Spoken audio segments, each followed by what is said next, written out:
Who creates the world? In Fire and Ice heathenry, the answer is everyone.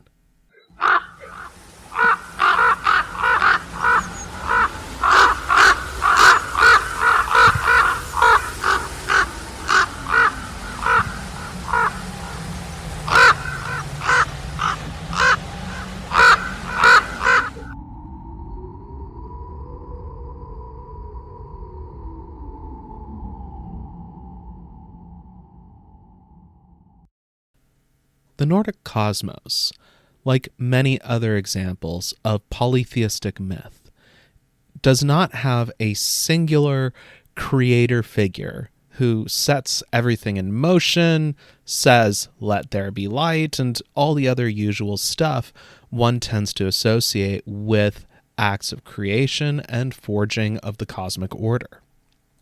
The initial act of the creation of reality is also one of many examples of how everything that exists within a heathen understanding of reality is the result of many hands and many different processes coming together, both in terms of the actions of all who are involved in creative acts, as well as through the larger mediating influence of the force known as Wyrd.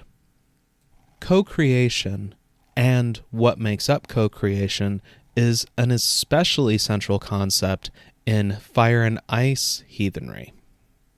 Co-creation in this context is the logical conclusion of accepting an animistic worldview and embracing the idea that all things are bound together through the massive web of cause, effect, consequence, and everything else that is Wyrd.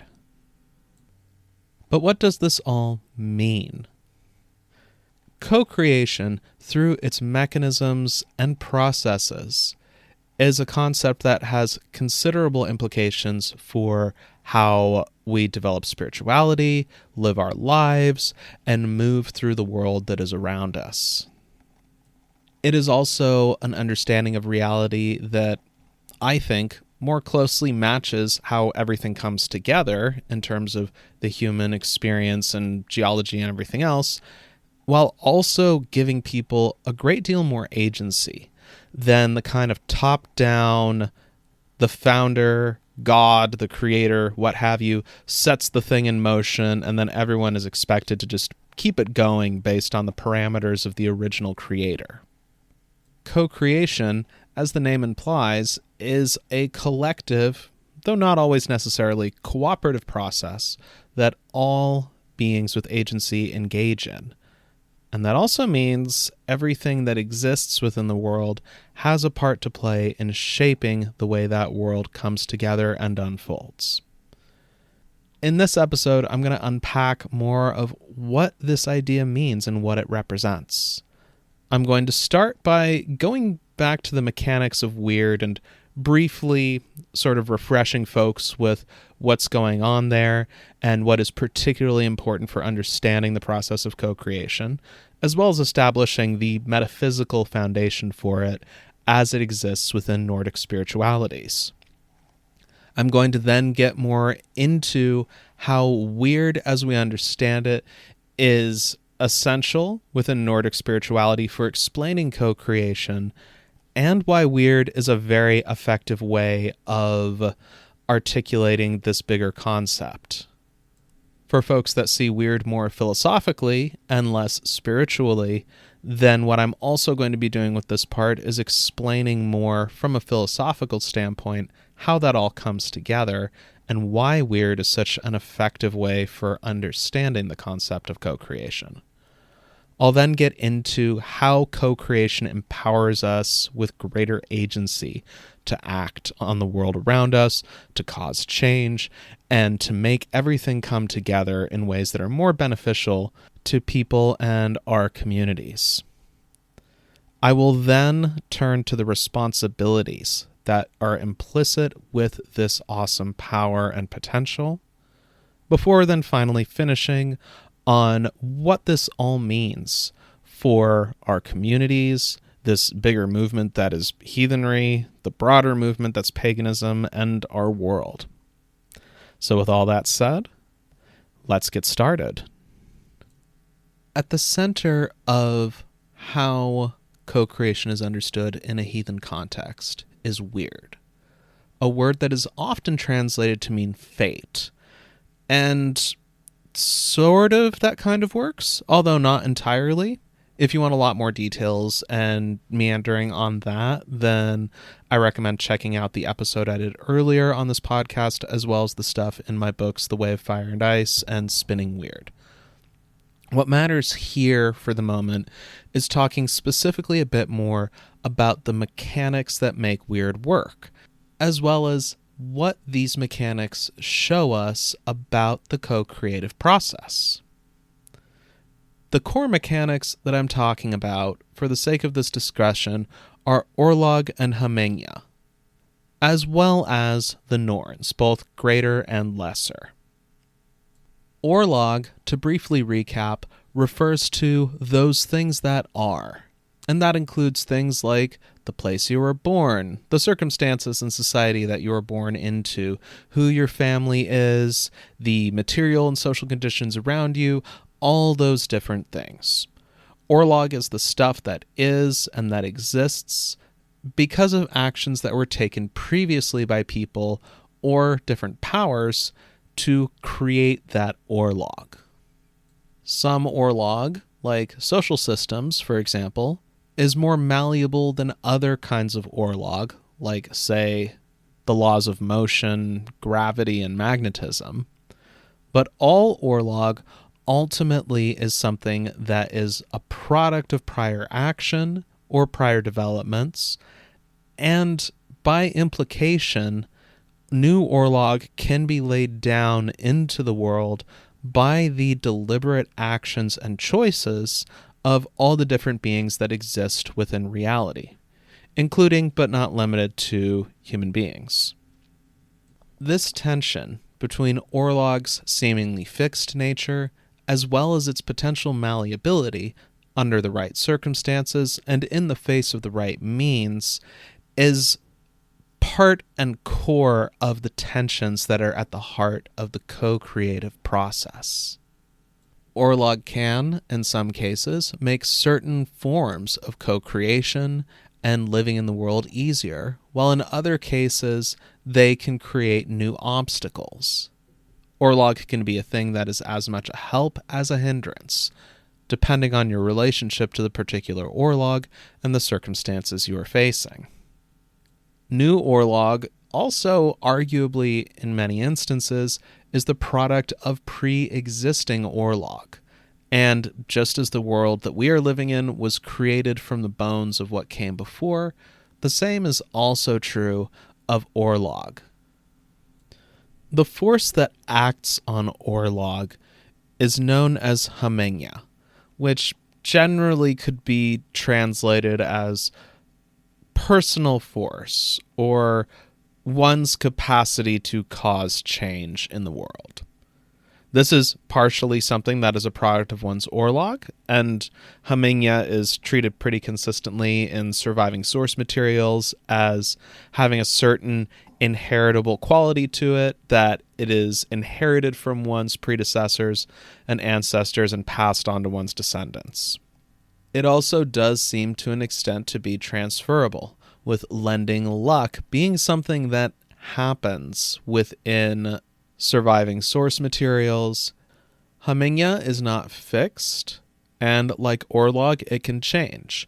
One can increase their Hamengja, one can expend or lose some of it by extending too much of one's personal capacity to any one thing, and in many other ways, it is also a fluid, organic thing. Hamengja also, in Fire and Ice practice, can be collectively pooled, making it possible for groups of people to bring their different capacities, metaphysically and otherwise, into one to bring about a greater goal and change a much larger, more enduring kind of Orlog. If orlog is something that is made by the actions of many things, then haminga is the process and the means that allows that to happen. All things have haminga. Haminga's role in shaping orlog means that for many, what is the haminga of one person is effectively part of the orlog of anyone who is interacting with them, because that is part of the existing given conditions that they're working with. What further defines and helps shape this massive process of co-creation are the norns, both the greater and the lesser. And when I'm referring to greater versus lesser, the greater norns are the three Wyrd, Verdandi, and Skald, who dwell by the roots of the world tree and engage in daily labor to maintain the world tree, and the other norns, which are numberless and associated with many different beings. Surviving source materials show that every living being has a lesser norn of some kind or another. Turns of fortune, what we would describe today as good or bad luck, were often ascribed to the norns, with good, positive outcomes being given credit to the good norns, while negative, harmful ones being blamed on the bad ones. Now, what's important to understand with the norns is while they are responsible for influencing the turns of fortune and random happenstance and coincidence and stuff like that, that doesn't mean that what they do overrides the will or the choices of a person. There's also some implication within the source material that the norns may, in a similar way to how the societies of Nordic Scandinavia made laws, collectively arrive at their different conclusions and what it is that they are meant to enforce. One particular turn of phrase that further suggests this is the concept of making the norns weep, a phrase that is used in sagas to describe people promising or delivering something that is truly awful, usually acts of great slaughter and violence, but not always.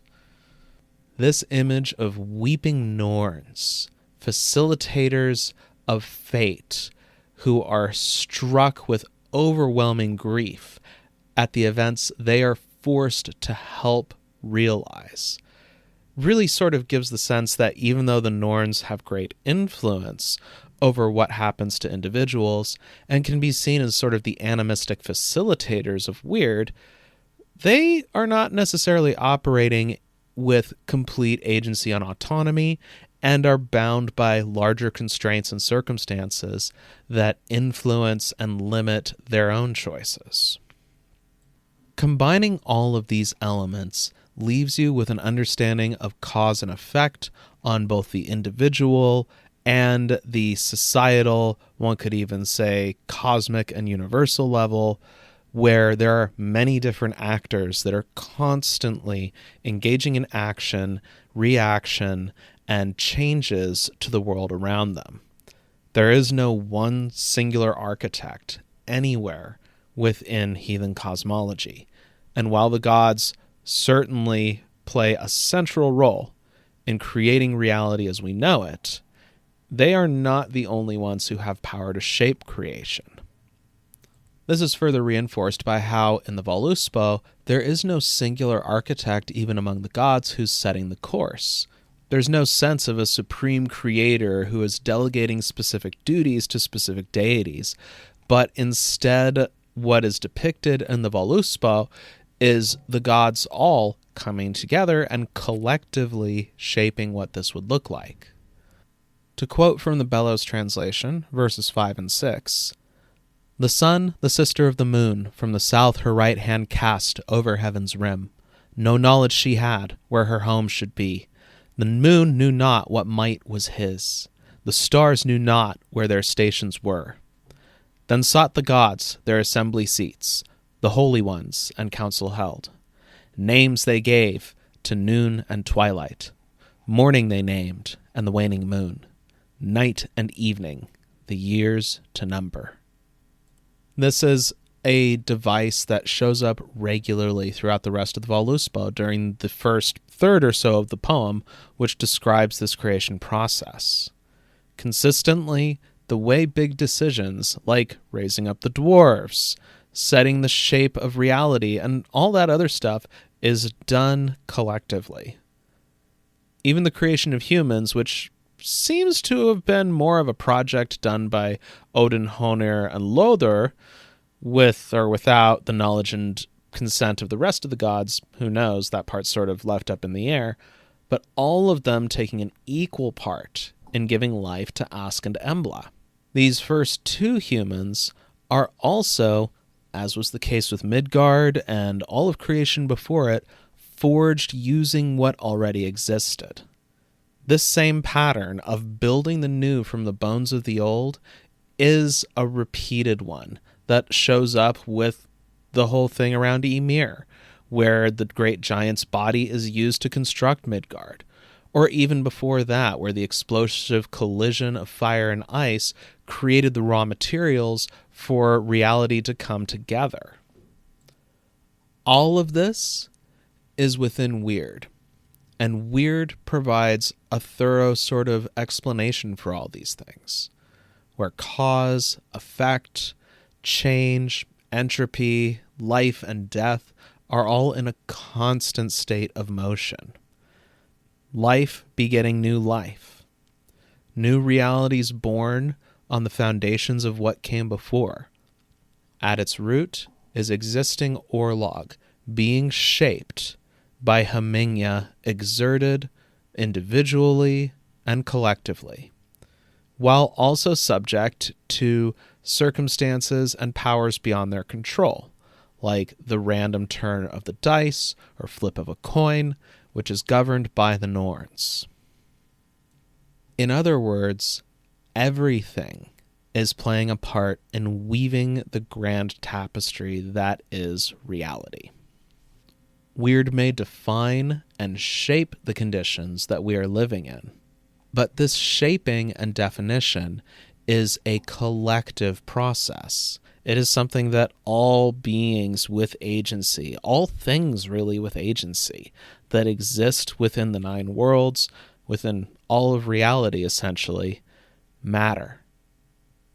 That by existing, by being a living conscious thing within the world, or even non-living, or conscious in ways we don't necessarily understand, one impacts the world. This also means there is no one plan. There is no grand, overpowering, singular vision, or some kind of special council or court that's running everything. All actions, reactions, and developments within Wyrd are products of the actions and reactions of many different things, some of which are happening with a degree of coordination and mutual support. Others are more spontaneous, or maybe folks acting out alone.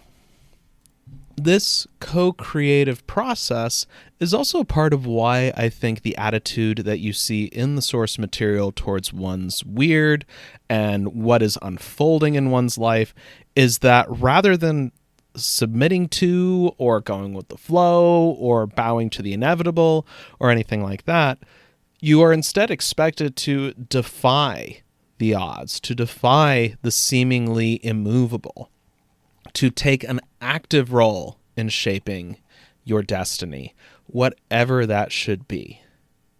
You may not be able to control the circumstances that are around you and the conditions that shape where it is you're doing your work, but you can do something about it, even if that something is as small as laughing in the face of one's foes, or scratching your name into the sand, or whatever it is that makes an impact on what is around you and what unfolds after you.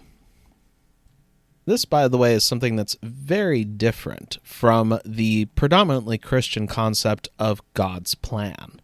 which is to say that God has some kind of great design for everything, that there is the great architect who has envisioned the way everything is supposed to go. And those who go along with whatever that plan is are rewarded, while those who defy it are punished in some way or another. Wyrd may seem like a vast, almost intimidating force at first blush, but the constant dance of co-creation that happens inside of Wyrd means that you do have a lot more agency than under more conventional, you could say mainstream and Christian influenced ideas about one's place in the world. One of the biggest things that I think is of most interest is how there's no concept of people having a mandated purpose that must be fulfilled. The best example of this, and the best argument for this, I think, is in the Voluspa again, where we have the creation of the first humans, a topic that I go back to a lot because this is something that's really important, like how we understand the way that we were made and the constraints and circumstances that influence that is really important. It speaks to how we understand human nature and more broadly the nature of all things that exist. So going back to the Voluspa for a minute, verses 17 and 18, again the Bellows translation, "Then from the throng did three come forth, from the home of the gods, the mighty and gracious. Two without fate on the land they found, Ask and Embla, empty of might. Soul they had not, sense they had not, heat nor motion, nor goodly hue. Soul gave Odin, sense gave Honir, heat gave Loder, and goodly hue." And that's it. No, really, that's it. There's nothing else in the Voluspa beyond the gods giving the gifts of breath, intellect, and the blush of life. Something you could potentially interpret as a heartbeat. The fact that that's all there is to the story is really quite striking. There are no divine commands that are laid down. There are no rules that are given. There is no "be fruitful and multiply, for you shall be the stewards of the earth," or "you may eat of the tree of life, but not the tree of knowledge." Nothing like that. There's just, here are the gifts that are given to you by these three gods, and that's it. What you do with those things is up to you. What we as a species do and have done with those things is up to and on us more than anything else. We have the freedom and also the responsibility that that implies.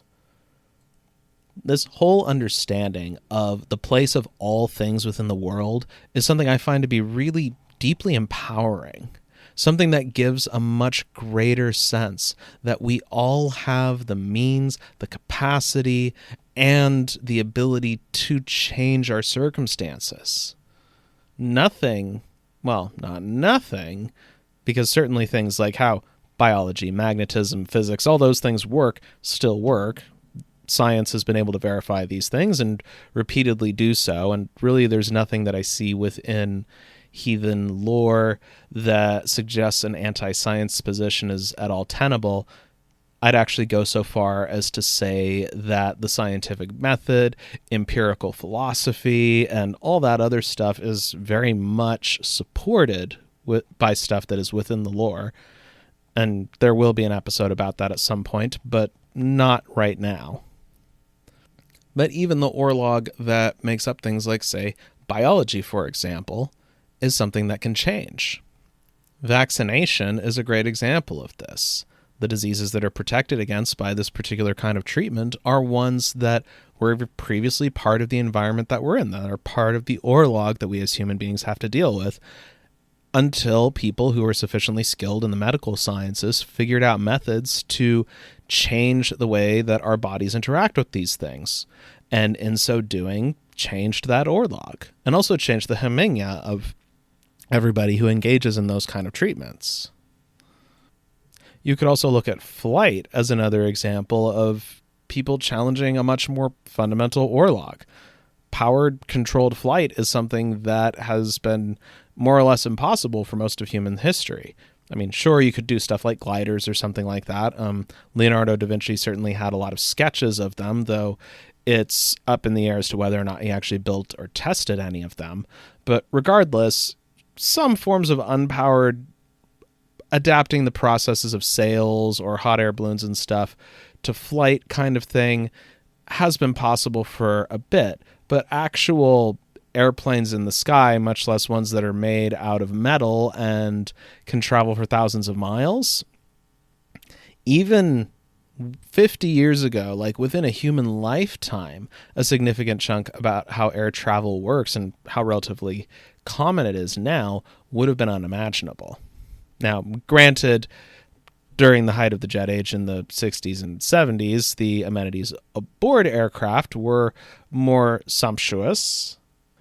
But the point here is that something like flight was seemingly impossible and was effectively impossible based on the capabilities of human beings for most of history.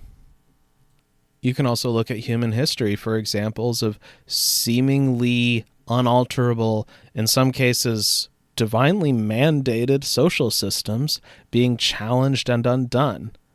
Slavery in the Atlantic world, for example, which includes the peoples who were enslaved in the American South, the Caribbean, Brazil, and many other places as well, was justified on biblical grounds. It was something that was seen as sanctified by God, that it was part of the natural order of things, which was also supported by a whole array of race science and other similar quackery that was cooked up from the ideological first position of we need to justify subjugating other human beings. Over the course of centuries, people like the Quakers, the abolitionists, John Brown, Harriet Tubman, Frederick Douglass, and countless other people struggled and worked and eventually changed this thing that was seemingly impossible and deeply rooted in humanity. The same thing is true with the concept of divinely ordained kings. For a significant chunk of human history, and for certain parts of the world, which was extended then by the age of imperialism and all that awfulness that shows up in the 19th century, it was assumed that monarchy, mandated and sanctified by God, was not only an appropriate system of government, it was actually preferable to a lot of others. Republican governments, which lacked monarchies, were mostly this sort of unusual experiment happening in the Americas. And even that had a patchy, somewhat inconsistent history, with the different presidential republics of the Americas as often as not tending towards one-man dictatorship as they did towards more democratic impulses, or different kinds of oligarchic rule. It took dramatic changes in how the world worked and the way politics worked in different societies for what was once accepted as that's just the way you do it. You have somebody who wears the fancy hat because God says so, and they are the ultimate authority type, whatever it is that they are, figurehead, has gone from being something that was very much the norm in many parts of the world due to a number of historical factors to something that became very unusual and is sort of strange and out of place almost in the general order of the world that now exists. Even when you have governments that could be described as operating like hereditary monarchies, such as the governments of North Korea or Syria, they still at least style themselves in Republican trappings. Also, I'm sure there's folks living in different kinds of constitutional monarchies who may have some more detailed and particular thoughts around my take on this. All I'm going to say is one of the few things that I do think the United States got right was getting rid of kings. So, to get back on topic, what is important here is that all of these observed developments within science, within social history, and all kinds of other things are examples of the same kind of co-creative processes that we see within Wyrd. Now, this is not me saying, therefore, Wyrd is the perfect explanation for all things ever, and everyone must bow down and convert to this particular way of doing things. More that it's saying that Wyrd as a concept is something that it's in its antecedents in the surviving source material does seem to be a reflection of the realities and circumstances people were living under. And modern interpretations and applications of that idea also are the same. In a lot of ways, Wyrd is incredibly empowering because it is a genuinely materialistic way of viewing things. Granted, our definition of what fits under material is a little broader than the conventional understanding of the word, but ultimately, under Wyrd, everything is caused by something else. There is always a cause behind every effect, and that cause is something that is discernible, measurable, and identifiable. Larger causes are the result of collective action or actions by larger and more powerful institutions and other organized groups that have effectively pooled their hominia to have a greater effect than any individual within that collective could hope to have on their own. This also fits well with the polytheism and animism that you frequently see in modern Nordic spirituality. Instead of there being singular architects and singular powers responsible for everything, reality is instead shaped by the churn and change and conflict that exists because of the different ideas, actions, and goals of all the different things that exist in the world. Even the most carefully concealed puppet masters still have traceable strings, which, like all strings, can still be cut. Even if all we can do is fray some of those strings, those different strands of power and agency that shape the world, that still is going to have an impact. This is something that I think also gets at odds with some elements of heathenry that emphasize the concept of fame and shame, which is to say that actions are considered honorable based on whether or not they're something that receive praise and are observed. I think Wyrd in co-creation instead implies that all worthy actions are worthy based on the impacts they have on the world, because whether or not people know of the actions you boast of, they will still have impact. They will still shape the world, and they will still change conditions around us. Even doing something as simple as existing in defiance of those who would deny who you are and how you seek to live can cause changes that you may not be able to anticipate, foresee, or even totally control. And that is the way that Wyrd brings agency and empowerment.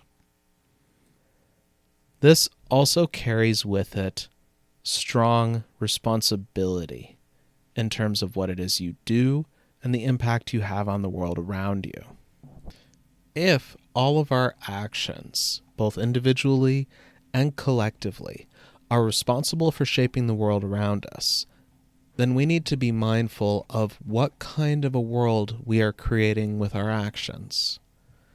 This is something that is also in alignment with the concept of right relationship, which is the idea that we're supposed to be in just, equitable relationships with those who are around us and seek to bring about equitable circumstances as best as possible. Within the framework of co-creation, right relationship becomes even more vital, as aspiring to and maintaining right relationship is at the heart of maintaining any kind of sustainable environment. And this is something that has to be done by developing circumstances where the actions and creations of all beings within that environment tend towards the collective benefit rather than the benefit for some and the detriment to others. Whether an action is one that is worthy and beneficial or unworthy and detrimental is determined by the consequences and impacts of those actions. This is something that also is built into the concept of right action, which is to say that ethical and appropriate action is action that is done with an eye towards the best positive consequences possible for the greatest number of people possible. Co-creation puts this, along with right relationship, into a bigger context, that it is necessary to do these things not just because these are right, beneficial, and helpful to others, but also because they have a profound impact on the world we live in and how that world is taking shape. The legacy you leave behind will have impact that reverberates onward through the ages, just as the actions of those who came before us are still shaping the world we're living in now. I think there's also a suggestion as far as what direction this kind of co-creative potential should aim for. And that, again, is turning back to the Voluspa, which I apologize for referencing it so many times so far, but where else are you going to go when you're talking about the big questions of creation, destruction, and everything that comes with that? Like, it is the saga that's about all those things and more. So, back to verses 7 and 8 for a minute. Again, the Bellows translation. At Ethavol met the mighty gods. Shrines and temples they timbered high. Forges they set, and they smithied ore. Tongs they wrought, and tools they fashioned. In their dwellings at peace they played at tables. Of gold no lack did the gods then know, till thither came up giant maids three, huge of might out of Jotunheim. Now, you could see this, and this is often interpreted as describing a sort of idyllic time of myth. And this is something that shows up in mythologies in a lot of different places, that the initial creation that is constructed by cosmic beings is intended to be as close to a utopia as possible. And what's also interesting is these qualities, which you see in things like the Garden of Eden, where it is described that the lion is laying down with the lamb and there was no lack of food or drink or anything else for Adam and Eve, and other similar creation stories, that this existed until something came along and broke it. Or at least that tends to be the Abrahamic frame anyway. One could argue that's what's going on here with the coming of the Greater Norns, who guide the fortune of Yggdrasil and by extension all beings, is the beginning of this change. I think, however, this more is leaning in the direction of this is the coming of decay and change in time and entropy, all things that are just sort of inherent to how creation works. This isn't the serpent slithering its way into the garden to whisper sweet lies in the ears of Eve, although, really, did the serpent tell any lies about what the fruit of the knowledge of good and evil would bring with it? Another topic for another time.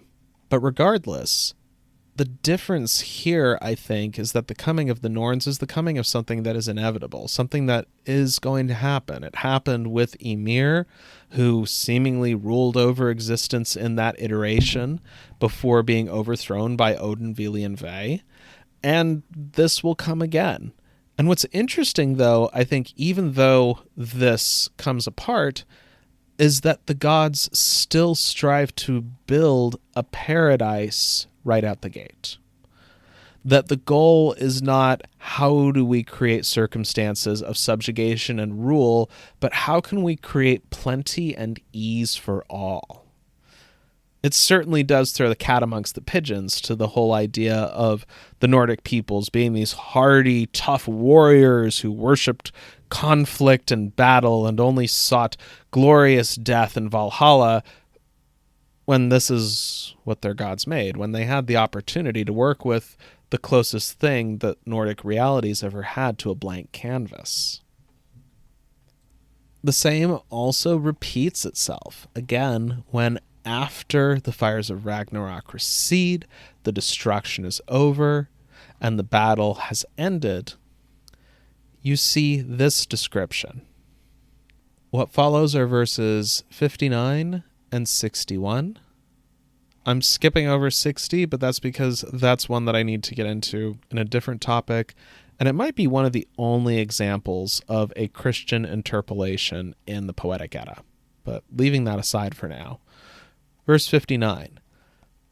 Now do I see the earth anew, rise all green from the waves again. The cataracts fall and the eagle flies, and the fish he catches beneath the cliffs. In wondrous beauty once again shall the golden tables stand mid the grass, which the gods had owned in the days of old. Which is then further punctuated by verse 62. Then fields unsowed bear ripened fruit. All ills grow better, and Balder comes back. Balder and Hod dwell in Hrop's battle hall, and the mighty gods would you know yet more. It's interesting that even with the destruction of Ragnarok, of all the strife that led up to it and what created this new moment of reality, this new form of existence, wealth and resources are freely available. Not just freely available, but the line of then fields unsowed. That's something when you think in the context of the high medieval period, about when the Poetic Edda was most likely put to page, is something that's simply miraculous. This idea of cultivated food erupting from fields that requires no labor at all. Even though these visions are either of a time yet come or of the mythic acts of gods operating on a cosmic scale, I think it is important to note that the order they strive for is not one that's based on exploitation. It is one of shared prosperity, of wealth for all, while also not being a world founded on strife and conflict as being the core goal and the core mechanism of how things work. Now, this doesn't persist because the gods, like all other beings, are flawed. They make mistakes. Other beings have different ideas, some of which you could argue are more justified than others. But the point is the initial goal that is pushed for in these times of new possibility and new creation is to try to share the wealth and not hoard it, to create a society that is one that is at peace and in a state of plenty, rather than one that is in constant conflict. That's something that I think is a bigger and worthier thing to strive for. If we can make the world, and if our actions are what make the world the way it is, then maybe we need to start thinking about different individual and collective actions, particularly collective ones, because the power of organizations, institutions, and many people moving as one is greater than the individual can ever harness, that strive more towards this goal, this ideal, than one where we're constantly having to be at each other's throats. I also think we have the means to do that. There's certainly been arguments by economists like John Maynard Keynes since the 1920s that we could have been doing 20-hour work weeks as the norm as early as the 1950s. The same thing is going on right now with debates over things like generative AI, that we have this technology, we have these tools and this potential to free us from having to live in a world of really meager and kind of mean existence and create something where we don't have to be squabbling over resources and constantly in strife. Generative AI, regardless of what its proponents may say, is only possible because of the collective creations of humanity. It is something that takes and reassembles what exists, and even though what it's doing is not really an act of creation, it's still something that's only possible because of the mighty accumulation of creation and co-creation, as all art is built as a product of its times and circumstances, more than it is necessarily the genius of a handful of startups run by very greedy and short-sighted people. So to circle back around a bit, Co-creation is something that is an implicit and inherent idea that comes with Wyrd and other core concepts of modern heathen and particularly fire and ice spirituality. Co-creation, both explicitly and implicitly, gives all beings a far greater degree of autonomy, power, and ability to shape the world than previous systems that have existed and other systems of understanding. This is also an understanding that is as much built in what exists in the source material, as well as being a product of the interpretations of modern practitioners. Certainly, a lot of this stuff is implied, and in some cases pretty explicit, in the surviving source material. But the particular articulation, like what I've given here, even the term co-creation, is more something that is a product of modern innovation and interpretation.